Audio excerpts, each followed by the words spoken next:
Olha só, lá no século XIX a coisa era complicada. De um lado, a ciência, do outro, a fé. Parecia que as duas simplesmente não conversavam, sabe?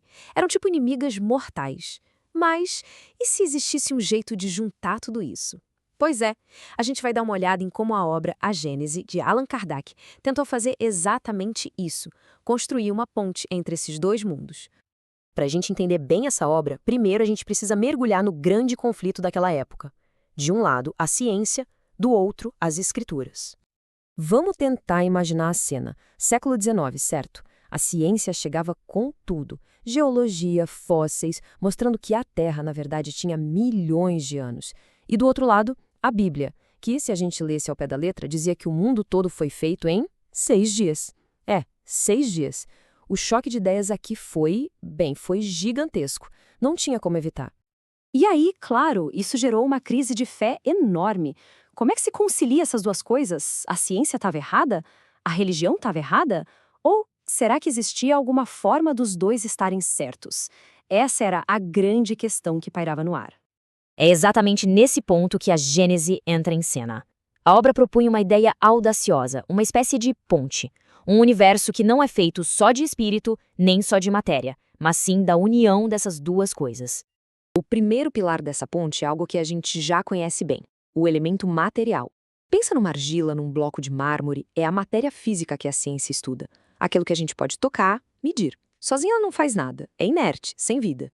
Agora, o segundo pilar é o elemento espiritual. Se a matéria é a argila, o elemento espiritual seria o artesão. Entende? Não é algo físico, mas sim um princípio inteligente que dá forma, vida e principalmente propósito para essa matéria. É a força que organiza o caos. Tá, mas aí fica a pergunta: como é que o artesão, o espírito, consegue de fato tocar na argila, que é a matéria? A resposta que o livro dá é o perispírito. Pensa nele, sei lá, como o software do seu computador. A ideia, o espírito, está lá, abstrata. E o hardware, o corpo, está aqui, físico. O perispírito seria esse programa que faz a ponte, que permite que um controle o outro. É a interface, o elo de ligação essencial entre esses dois mundos. Com essa base construída, a obra parte para um desafio ainda maior: reinterpretar o livro do Gênesis.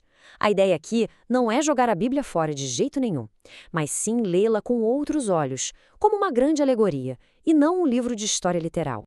A proposta é ousada. A Bíblia não errou, ela só foi mal interpretada. Aqueles famosos 6 dias da criação?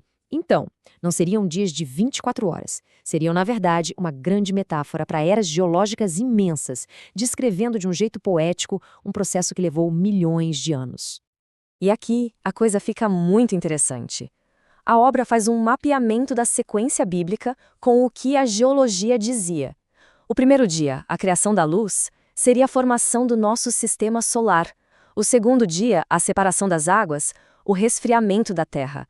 Ou seja, a narrativa do Gênesis estaria, na verdade, descrevendo poeticamente a mesma ordem de eventos que a ciência só iria descobrir milênios depois.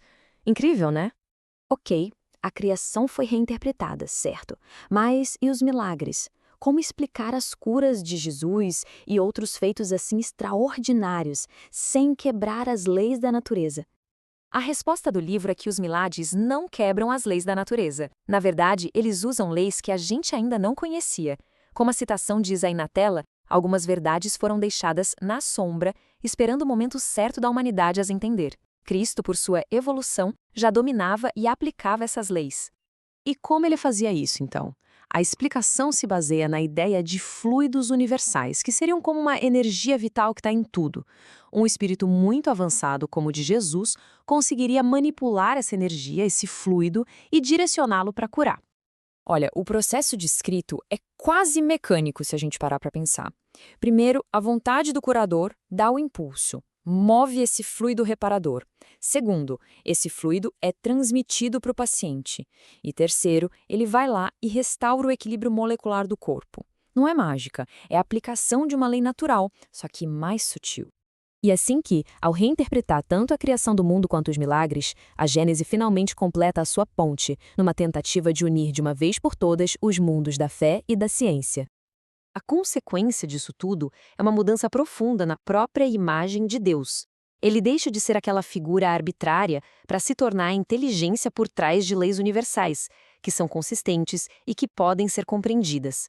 O universo passa a ter uma ordem e não a depender de caprichos divinos.